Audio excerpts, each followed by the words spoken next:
ಶಿಥಿಲಗೊಂಡ 60 ವರ್ಷದ ಕಟ್ಟಡ ತೆರವು ಮಾಡಲು ಪಾಲಿಕೆ ನಿರ್ಧಾರ ಮಾಡಿದೆ. ಹೊಸೂರು ಕ್ರಾಸ್ನಲ್ಲಿರುವ 60 ವರ್ಷಗಳಷ್ಟು ಹಳೆಯದಾದ 2 ಅಂತಸ್ತಿನ ಕಟ್ಟಡವನ್ನು ಕೆಡವಿ ಹೊಸ ವಾಣಿಜ್ಯ ಸಂಕೀರ್ಣ ನಿರ್ಮಾಣಕ್ಕೆ ಹುಬ್ಬಳ್ಳಿ ಧಾರವಾಡ ಮಹಾನಗರ ಪಾಲಿಕೆ ಮುಂದಾಗಿದೆ. ಶಿಥಿಲಾವಸ್ಥೆಯಲ್ಲಿರುವ ಕಟ್ಟಡವು ಪ್ರಸ್ತುತ ತನ್ನ ನೆಲ ಅಂತಸ್ತಿನಲ್ಲಿ ಸುಮಾರು 20 ಅಂಗಡಿಗಳನ್ನು ಹೊಂದಿದೆ. ಗುತ್ತಿಗೆದಾರರೊಂದಿಗಿನ ಕಾನೂನು ಸಮಸ್ಯೆಗಳಿಂದಾಗಿ 10 ವರ್ಷಗಳಿಂದ ನೆಲಸಮ ಪ್ರಸ್ತಾಪವು ಸ್ಥಗಿತಗೊಂಡಿತ್ತು. ಆದರೆ ಎಚ್ಡಿಎಂಸಿಯ ನಗರ ಯೋಜನೆ ಮತ್ತು ಅಭಿವೃದ್ಧಿ ಸ್ಥಾಯಿ ಸಮಿತಿಯು ಈಗ ಯೋಜನೆಗೆ ಅನುಮೋದನೆ ನೀಡಿದೆ. ಸ್ಥಾಯಿ ಸಮಿತಿ ಒಪ್ಪಿಗೆ ದೊರೆತ ಹಿನ್ನೆಲೆ ಎಚ್ಡಿಎಂಸಿ ಎಂಜಿನಿಯರಿಂಗ್ ವಿಭಾಗ ಕಡತವನ್ನು ಮಾರುಕಟ್ಟೆ ವಿಭಾಗಕ್ಕೆ ಕಳುಹಿಸಿದ್ದು, ಮಳಿಗೆಗಳನ್ನು ತೆರವು ಮಾಡಲು ಅಗತ್ಯ ಕ್ರಮಗಳನ್ನು ಕೈಗೊಳ್ಳುವಂತೆ ಸೂಚನೆ ನೀಡಿ ನೆಲಸಮಕ್ಕೆ ಮುಂದಾಗಿದೆ. ಇನ್ನು ಆರಂಭದಲ್ಲಿ ಸ್ಮಾರ್ಟ್ ಸಿಟಿ ಯೋಜನೆಗಳ ಭಾಗವಾಗಿ ಸ್ಥಳದಲ್ಲಿ ಐಕಾನಿಕ್ ಕಟ್ಟಡವನ್ನು ನಿರ್ಮಿಸಲು ಯೋಜಿಸಲಾಗಿತ್ತು. ಆದರೆ ಸಲಹಾ ಸಮಿತಿಯು ಆ ಆಲೋಚನೆಯನ್ನ ಕೈಬಿಟ್ಟಿತು. ಈಗ ಕಟ್ಟಡ ಪ್ರಸ್ತುತ ಸ್ಥಿತಿಯಲ್ಲಿದೆ.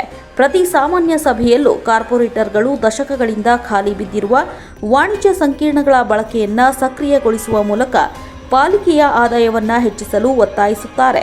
ಹಳೆಯ ಶಿಥಿಲವಾದ ಒಂದನ್ನು ಕೆಡವಿ ಹೊಸ ವಾಣಿಜ್ಯ ಸಂಕೀರ್ಣವನ್ನು ನಿರ್ಮಿಸುವ ಆಲೋಚನೆಯು ಎಚ್ಡಿಎಂಸಿ ತನ್ನ ಆದಾಯವನ್ನು ಹೆಚ್ಚಿಸಲು ಸಹಾಯ ಮಾಡುತ್ತದೆ ಅಂತ ನಿರೀಕ್ಷಿಸಲಾಗಿದೆ. ಯಾಕಂದ್ರೆ ಈ ಪ್ರದೇಶವು ವಾಣಿಜ್ಯ ಬಳಕೆಗೆ ಸೂಕ್ತವಾಗಿದೆ ಅಂತಾರೆ ಪಾಲಿಕೆಯ ಎಂಜಿನಿಯರ್. ಗಂಗಲ್ ಬಿಲ್ಡಿಂಗ್ ಡೆಮಾಲಿಷನ್ ಮಾಡೋದ್ರ ಬಗ್ಗೆ 2020ಕ್ಕೆ ಏನೋ ನಾವು ಕಟ್ಟಡದ ಸ್ಟೆಬಿಲಿಟಿನ ಪರೀಕ್ಷೆ ಮಾಡಿಬಿಟ್ಟು ಡೆಮಾಲಿಷನ್ಗೆ ರೆಸಲ್ಯೂಷನ್, ಅವಾಗ ಆಡಳಿತಾಧಿಕಾರಿಗಳಿದ್ರು, ಅವ್ರ ಕಡೆ ರೆಸಲ್ಯೂಷನ್ ತಗೊಂಡು ಅಂಗಡಿಕಾರರಿಗೆಲ್ಲ ನೋಟಿಸ್ ಕೊಟ್ಟಿದ್ವಿ. ಅವಾಗ ಅವರೆಲ್ಲ ಕೋರ್ಟಿಗೆ ಹೋಗಿ ಸ್ಟೇ ತೊಗೊಂಬಂದು ಎಲ್ಲ ಆಗಿತ್ತು. ಆಮೇಲೆ ಕೋರ್ಟು ಈಗ ರೂಲ್ಸ್ ಪ್ರಕಾರ ಡೆಮಾಲಿಷನ್ ಮಾಡಿ ಅಂತ ಹೈಕೋರ್ಟ್ ಆದೇಶ ನೀಡಿದೆ. ಅದರಂತೆ ಈಗ ಸ್ಟ್ಯಾಂಡಿಂಗ್ ಕಮಿಟಿಯಲ್ಲಿ ನಾವು ಇಟ್ಟು ಅದನ್ನು ಠರಾವು ಪಾಸ್ ಮಾಡಿಸ್ಕೊಂಡು ಈಗ ಮತ್ತೆ ಮಳಿಗೆಲ್ಲ ಖಾಲಿ ಮಾಡಿಸ್ಲಿಕ್ಕೆ ರೆವಿನ್ಯೂ ಸೆಕ್ಷನ್ಗೆ ಕಳಿಸಿದ್ದೀವಿ. ಈ ಮಳಿಗೆಗಳು ಖಾಲಿ ಆದ ತಕ್ಷಣ ಈ ಆಕ್ಷನ್ ಮಾಡಿ ಡೆಮಾಲಿಷನ್ ಮಾಡಿ ಒಂದು ಸುಸಜ್ಜಿತ ಹೊಸ ಮಳಿಗೆಯನ್ನು ಮಾಡ್ತೀವಿ. ಎಷ್ಟು ದಿನದಲ್ಲಿ ಆಗ್ಬೋದು ಸರ್ ಈಗ ಡೆಮಾಲಿಷನ್ ಪ್ರೊಸೆಸ್? ಈಗ ಸುಮಾರು ಇನ್ನೊಂದು 15 ದಿನದಲ್ಲಿ ಮಳಿಗೆಗಳು ಖಾಲಿ ಆಗ್ತವೆ. ಖಾಲಿ ಆದ ತಕ್ಷಣ ಅದನ್ನು ಈ ಆಕ್ಷನ್ ಮಾಡಬೇಕು. ಈ ಆಕ್ಷನ್ ಮಾಡಲಿಕ್ಕೆ ಒಂದು 15 ದಿನ ಬೇಕು. 1 ಮಂತಲ್ಲಿ ಡೆಮಾಲಿಷನ್ ಪ್ರೊಸೆಸ್ ಸ್ಟಾರ್ಟ್ ಆಗುತ್ತೆ. ಒಟ್ಟಿನಲ್ಲಿ 60 ವರ್ಷದ ಕಟ್ಟಡ ತೆರವು ಮಾಡಲು ಪಾಲಿಕೆ ನಿರ್ಧಾರ ಮಾಡಿದೆ.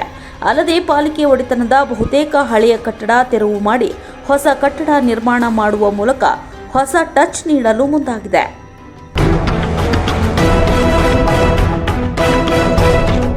ನೀವು ನೋಡ್ತಿದ್ದೀರಾ, ಇದು ನ್ಯೂಸ್ 88 ಕನ್ನಡ, ಸುದ್ದಿಯ ಜೊತೆ ಸದಾ ನಿಮ್ಮೊಂದಿಗೆ.